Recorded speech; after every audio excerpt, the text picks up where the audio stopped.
Hello बच्चों, नमस्कार, प्रणाम, आदाब, सत श्री अकाल। मैं रमोद कुमार आप सभी का डीएम एक्सप्रेस कोचिंग संस्थान मोतिहारी पंडित उगम पांडे कॉलेज के सामने वाले गली माला भवन में आप सभी का स्वागत है।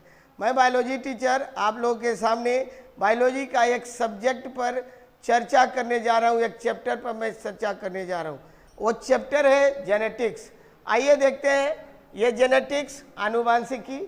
इसमें सबसे पहले हम लोग समझेंगे हेरेडिटी आनुवांशिकता के बारे में। सबसे पहले समझिए कि आनुवांशिकता होता क्या है। तो जीवों के लक्षण एक पीढ़ी से दूसरे पीढ़ी में संचरण मतलब ट्रांसमिशन मतलब जाने को क्या कहेंगे, आनुवांशिकता कहेंगे। जैसे मान लो कि हमारा जो कैरेक्टर मेरे फादर का हम में आया, मदर का आया, मेरे कैरेक्टर मेरे बच्चों में जाएगा, फिर उनका कैरेक्टर उनके बच्चों में, ये पीढ़ी दर पीढ़ी जो ट्रांसमिशन हो रहा है, संचरण हो रहा है, इसको हम लोग क्या कहते हैं, आनुवांशिकता कहते हैं। और जीवों के लक्षण एक पीढ़ी से दूसरे पीढ़ी में संचरण और विधियों के कारणों के अध्ययन को क्या कहते हैं, आनुवांशिकी कहते हैं।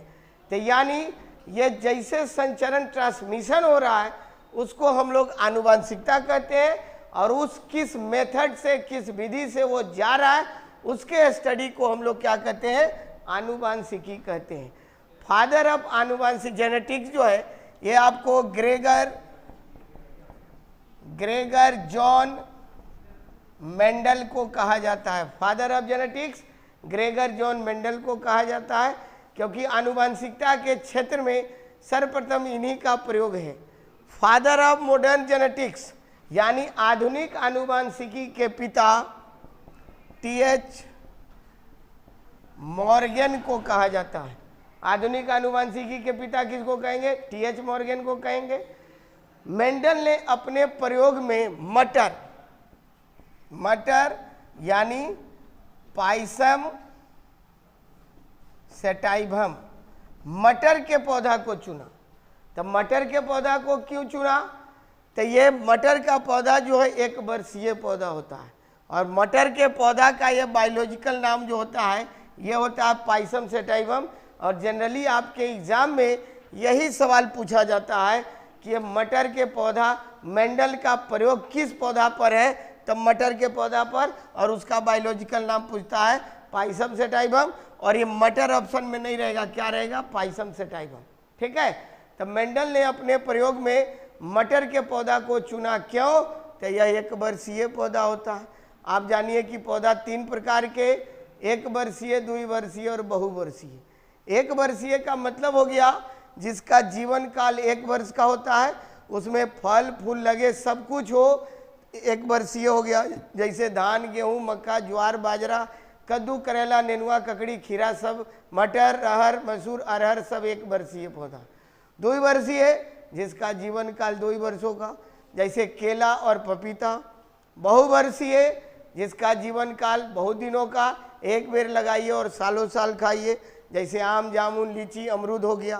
तो ये सब बहुवर्षीय पौधे हो गए। तब मेंडल ने अपने प्रयोग में मटर के पौधा को इसलिए चुना क्योंकि यह एक वर्षीय पौधा होता है और इसका जीवन काल जो है 3 से 4 महीने का होता है। मान लो कि ये इस बार मटर के पौधा को लगाएंगे तो कुछ ना कुछ लक्षण आएगा तो अगले बार भी इसको लगाएंगे, फिर उसमें कुछ लक्षण आएगा तो उसके अगले बार भी लगाएंगे। तो इस तरह उसमें हर एक साल हर एक लक्षण कैरेक्टर को वेरी करेगा और कुछ नया नया रिजल्ट मिलेगा। तो इन्होंने मटर के पौधा को चुना क्योंकि इसका जीवन काल 3 से 4 महीने का होता है और इसमें 7 अलग अलग लक्षण पाए जाते हैं। ठीक है। तो मेंडल का प्रयोग किस पौधा पर था, मटर के पौधा पर, पाइसम सेटाइवम पर। ठीक। अब आइए, इन्होंने मटर के पौधा पर जब किया तो एक मोनो हाइब्रिड क्रॉस किया। मोनो हाइब्रिड एकल संकरण क्रॉस कराया। मोनो हाइब्रिड क्रॉस ये हो गया एकल संकरण। अब आप देखो, एकल संकरण में का मतलब होता है जब एक ही लक्षण के 2 भिन्न पौधों के बीच क्रॉस कराया जाता है तब उसको हम लोग मोनो हाइब्रिड क्रॉस एकल संकरण कहते हैं। जैसे मेंडल ने एक ही लक्षण लिया लंबाई का, और लंबाई का लक्षण लिया तो उसमें 2 पौधे लिए, एक लंबा और बौना। अब देखो इन्होंने मोनो हाइब्रिड क्रॉस में यानी एकल संकरण में इन्होंने 2 पौधा लिया, एक लिया कैपिटल टी, ये लंबा पौधा, और इसको क्रॉस कराया इन्होंने स्मॉल टी, ये बौना पौधा से, बौना पौधा में क्रॉस कराया। तब लंबा पौधा और बौना पौधा में जब क्रॉस कराया तो ये दोनों गैमीट में टूट गए, यह भी गैमीट में टूट गया। और जब क्रॉस हुआ तो इस तरह से capital T small T, capital T small T, capital T small T, capital T small T, यानी प्रथम पीढ़ी में 4 पौधे बने और चारों के चारों पौधे क्या हो गए, लंबे हो गए। ठीक है, क्यों? क्योंकि कैपिटल टी कैरेक्टर को ही हम लेंगे, लंबापन का गुण बौनापन पर हावी है, प्रभावी है, इसलिए पहली पीढ़ी में सभी पौधे लंबे हो गए। अब यहाँ पर ये तो समझने के लिए हमने आपको गैमीट तोड़ दिया था। यहाँ पर ये पहली पीढ़ी में 4 पौधा बना, हम लेंगे यहाँ पर 2 पौधा को। ठीक है, ये हो गया F1 जनरेशन, F1 जनरेशन। और इसमें क्या हो गया, 100% टॉल प्लांट यानी लंबे पौधे। ठीक है, बने पौधे 4, चारों के चारों पौधे लंबे हो गए। दूसरी पीढ़ी के लिए मेंडल ने इसी दोनों पौधा में क्रॉस कराया, यानी फर्स्ट जनरेशन में जो पौधा बने उन्हीं के बीच में मेंडल ने क्रॉस कराया। तो क्रॉस कराने के बाद देखिए फिर क्या मिला, अब हम इसी दोनों में क्रॉस कराते हैं तो ये फिर यहाँ भी गैमीट टूट गया, capital T small T, capital T small T. अब जब क्रॉस होगा तब आप देखिए ये कैपिटल टी, ये कैपिटल टी स्मॉल टी, यानी 3 पौधे लंबे हो गए, 1 पौधे बौने हो गए, नाटे हो गए। यानी एक पीढ़ी छोड़कर नाटापन का गुण और लंबापन का गुण दोनों अलग अलग हो गया। ये शुद्ध लंबा हो गया, ये शुद्ध नाटा हो गया, और यह दोनों मिश्रित लंबे हो गए। मिश्रित लंबे का मतलब हो गया कि उसमें नटापन का गुण विराजमान है, लेकिन ये पौधा की लंबाई इतना ही लंबा होगा। ऐसा नहीं समझना है कि इससे कम लंबा और इससे ज़्यादा लंबा होगा, लंबा इतना ही होगा। और मिश्रित लंबा का मतलब हो गया कि इसमें नटापन का गुण विराजमान है, और यह जो पौधा है लंबा उतना ही है जितना यह शुद्ध लंबा पौधा लंबा है।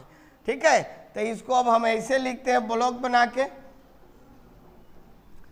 ये इसको अब हम ब्लॉक बनाएंगे। मैथ में जिस तरह आप लोग क्रॉस कराते हो तो ये हम ब्लॉक बनाएंगे, और ब्लॉक बना के इसको हम क्रॉस कराएंगे, capital T small T, capital T small T. ये दोनों कैपिटल टी क्रॉस हुआ तो यहाँ भी उसी प्रकार का ये हो गया F1 F2 जनरेशन। यहाँ पौधे बने 4, ये 1 2 3 4, तो 1 2 3 ये लंबे हो गए और एक नाटा हो गया। तब हम रेशियो लिखेंगे, फिनोटाइपिक रेशियो,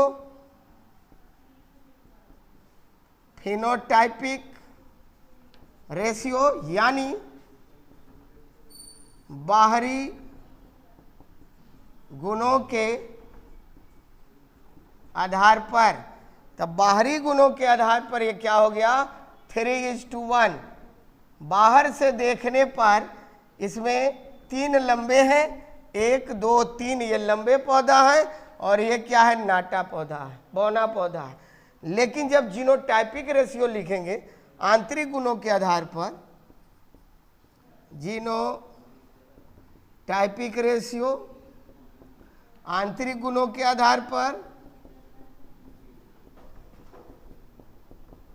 आंतरिक गुणों के आधार पर, तो ये आपका हो गया 1:2:1। ये आपका हो गया शुद्ध लंबा, ये दोनों हो गए मिश्रित लंबा। लंबा ये इतना ही होंगे, लेकिन इसमें अंतर है, ये नटापन का गुण विराजमान है, और यह हो गया शुद्ध नाटा। तो 3:2:1। तब फिनोटाइपिक और जीनोटाइपिक रेशियो, फिनोटाइपिक में 3:1 और जीनोटाइपिक रेशियो में 1:2:1। तो मेरा वीडियो कैसा लगा इसको लाइक कीजिए, शेयर कीजिए, और अच्छा वीडियो लगे तो DM एक्सप्रेस कोचिंग संस्थान के YouTube चैनल को सब्सक्राइब कीजिए। Thank you, bye.